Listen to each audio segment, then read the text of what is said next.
everybody, Matt here from Matt Likes Comics, and I have a different tact today. We're going to be covering another DC title, but this is not one that's high on people's radar. This title came out during the New 52 era, and it ran from 2011 to 2013. This series is called DC Universe Presents. I like it because it was designed to be an anthology title with different characters. They would have them for a couple of issues, similar to the old Showcase / Brave and the Bold before Brave and the Bold became a Batman title. Unfortunately, it only lasted 19 issues plus an issue 0. There were various writers and artists in the entire run because each writer and artist did a different character, so depending on which issue, we get different people. The following characters all had a semi-leading role in this series: Deadman, the Challengers of the Unknown, Vandal Savage, Kid Flash, the Bart Allen version, OMAC, Mr. Terrific, Hawk and Dove, the Blackhawks, Black Lightning teamed up with Blue Devil, and we'd had Arsenal, which was, the old Speedy, the Roy Harper character, Starfire, and Beowulf. Now, the last three only had a single shot issue, and Kid Flash, OMAC, Mr. Terrific, Hawk and Dove, and the Blackhawks were in the 0 issue together. That one, I could say, of all of the books, was the true anthology books, having all of them. My favorites from this particular run was the Deadman story and the Vandal Savage storylines. Deadman was issues 1 to 5, and I'm going to cover that story later. And Vandal Savage, which I ended up buying for $5 as, as the trade paperback, was issues 9 to 11.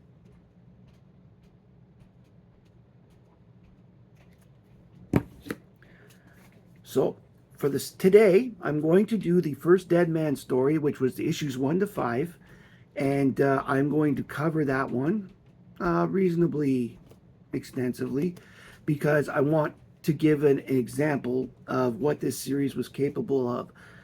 I believe this series did not get the shake it should have. So let's take a look. All of these books are from a storyline called 20 Questions. The writer is Paul Jenkins, and the artist, both the pencils and inks, was done by Bernard Chang. Bernard also did the covers for the books. Okay, issue 1. The book starts with a story from 6 months previous to the present time. We are introduced to Deadman through his work as a ghost. Then we learn about his part of his origins. He is shot as Boston Brand, which is his real name, and dies. His soul, on the way to whichever place it was going, runs into the character Rama. Rama is for lack of a better phrase, a goddess of afterlife. Let's go with that. He is shown that he can atone for being such a jerk, because apparently this book shows that Boston Brand was a real asshole. A real jerk to everybody he talked to in life. That is a key component of this. He's Deadman because he has to atone. As opposed to the pre-New 52 where he was given a chance to find his killer by Rama. This one, he is to atone. So he is sent to live in a disabled vet. The vet has survivor's guilt, and Deadman needs to be able to help him through it. He is always seeing his previous people. He calls them living bricks because they're building a wall of his accomplishments. Then he is pulled away from his towards a psychic who doesn't realize she's really a psychic. She feels she's more of a charlatan. And he talks to this psychic through the body of a young girl. The psychic's name is Rose, by the way. She runs away thinking it's a trick, while Deadman keeps jumping bodies to keep talking to her and finally convinces her of who she is. Now, Deadman knew this person because she was the psychic of the circus he was a part of when he was alive. And so she knows who Boston Brand is. She does not want to help him because of what a jerk he was in life. We then get, to finish the book, we get a montage of the identities of the people that Boston has been part of. And the book ends with with Boston in Johnny's body again, threatening to shoot himself, confronting Rama, because he did not know how else to get in touch with her. Issue 2. Same credits as before. The book opens with the cliffhanger as explained in the last issue, which he did, as I said, just to get Rama's attention. Rama then proceeds to get philosophical. In fact, there is a lot of philosophy in this book, and it's one of the reasons I like it, because it wasn't your normal comic book in wham bam. This one made you think a little, and I kind of like that personally. Compared to, as I said, the Superman New 52s was just bash, bash, bash, bash. And Clark feels bad. Like, this had a little meaning behind it. But she uses her philosophy to tell him that he has to discover why he still sees the other people. Because he sees them as his projects. Okay. She explains that it's psychic residue. That he's just seeing the leftovers from having been in their bodies and sharing their memories. Rama tells Deadman that she loves him and only wants the best for him. But then she sends him back to the regular earthly domain. Boston remains unconvinced that she really told him any truth. Boston then takes Johnny's body to a bar and gets him to talk to a lady. Boston then leaves Johnny to talk to her himself, and he goes looking to try to find the Monster Club, which is where he had discovered from talking and figuring out things from Rose that the people responsible for a lot of the problems he's having hang out. He wants to know more about why he's like the way he is. Why he didn't just get to die. Why Rama picked him. He wants to know. So he goes to the Monster Club where people and monsters hang out. The people are connected to the supernatural. He manages, by jumping body to body, he manages to find his way back into the to the Inner Sanctum Library. In the meantime, he's run into a room where everybody can actually see him, and that's where he gets the information on where he can go. So he discovers the librarian. The librarian is a lesser fallen angel who keeps tabs on everybody who lives and some dead, and she keeps them in separate volumes per person. Boston demands to see his book. The angel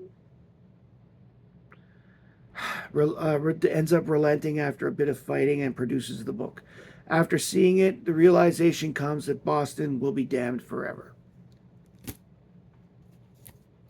That he'll never be able to atone for his jerkiness. Doesn't it give a bit of a feel of a Christmas Carol vibe here? Next up, we have issue 3. The issue begins with the fallen angel from the last issue tied to a chair. Boston decides to find the person known as the Son of the Morning. Apparently, he's a bigwig in the afterlife, because the fallen angel sends him that way as thinking this person would know the answer. When he threatens to take the books with him, the angel tells Boston where he can find the Son of the Morning and how he'll find him. And he will require payment. Boston takes his leave and takes the book. Boston returns to Johnny's body briefly and discovers hangovers are worse when you have missing body parts. Johnny has no legs. Deadman watches a TV broadcast about a new terrorist group called the League of Anarchy. Deadman then gets lost in his thoughts about past lives. He goes to a meeting that ends up being a weapons buy in Johnny's body of the League. He jumps out of Johnny and takes control of one of the bad guys, and Boston manages to start a fight that ends with everybody fleeing. Meanwhile, he's able to grab the guns. He uses Johnny again to go to the amusement park with the gun, and he finds the Son of the Morning, and that is the end of this book. Issue 4. The Son confronts Deadman as the man who broke into the building. He and the Son discuss what is required for a fee. He takes Deadman onto a roller coaster. This is really a roller coaster for souls. And the Son speaks of his philosophies, which are a lot different than Rama's, of course. The Son admits he doesn't like Rama, but respects it. Deadman tells him that he's afraid of the consequences for those he possesses. The Son points out that the hosts all represent a question of existence. And he gives Boston 20 questions to ask, 20 questions that he will answer truthfully to try and find out what he's trying to think of.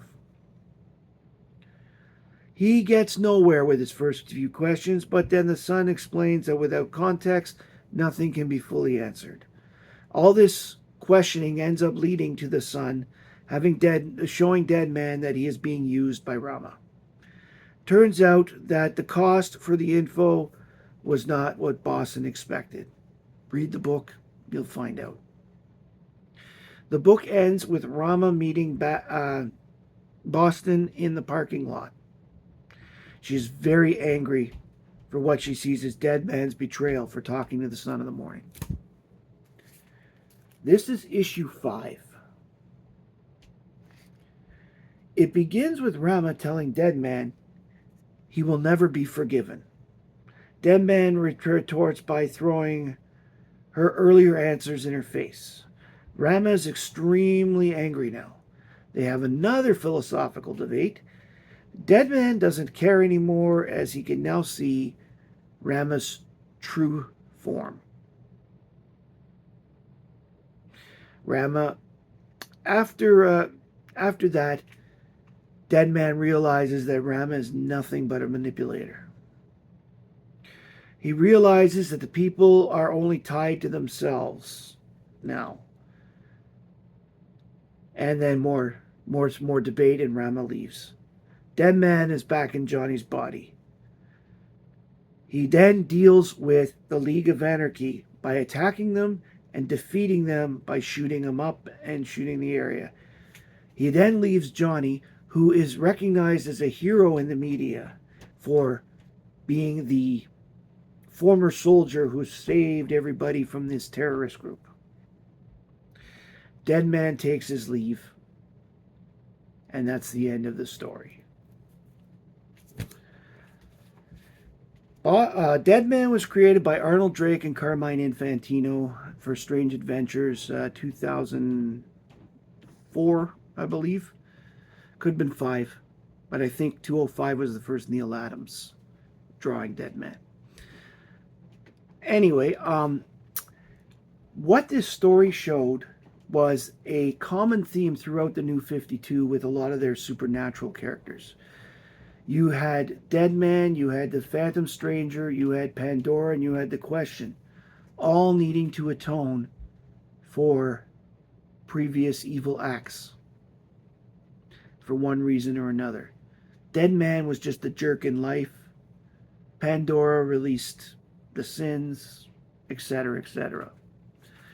I find that with the New 52, a lot of stuff was that. The New 52 was, to me, unnecessarily dark.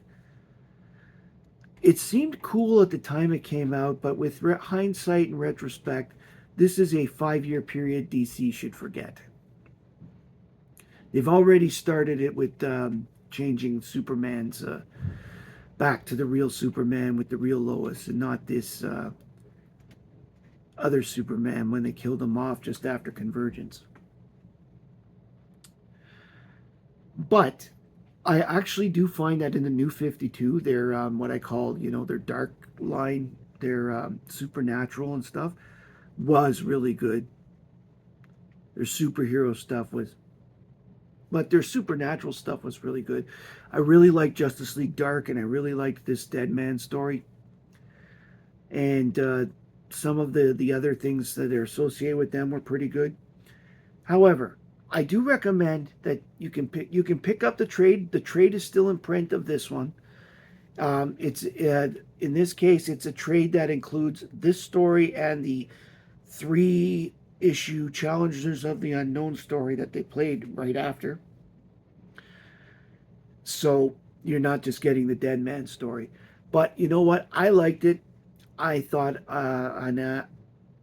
as one of the best things of the New 52, that unfortunately didn't get traction because, like it or not, the Bat family sells out everything like crazy. And as the New 52 went on, the sales just went that way if it wasn't a Batman title. Or Green Lantern, actually. Green Lantern also got decent numbers during this time. If you like what you see, please like, comment, subscribe down below. I especially want to see a comment if I'm wrong about that Strange Adventures 204, because I don't mind when people correct me, because in the end that only helps out everybody, because then my wrong information doesn't get out and gets changed and everybody fixes things. So, as I said, like, comment, subscribe. I really enjoyed this story. I hope you'll give it a chance. Deadman as a character is awesome, especially pre-Crisis, but they're doing decent things with him now as well. So at least the last few years that I've seen him, and since Rebirth started, he's been in some cool stuff. There was a Justice League Dark book just after Rebirth started where Deadman was in it, and he was one of the best characters that was in the book. Thank you very much for joining me today. My name's Matt, and I like comics. And I hope you do too. Thank you.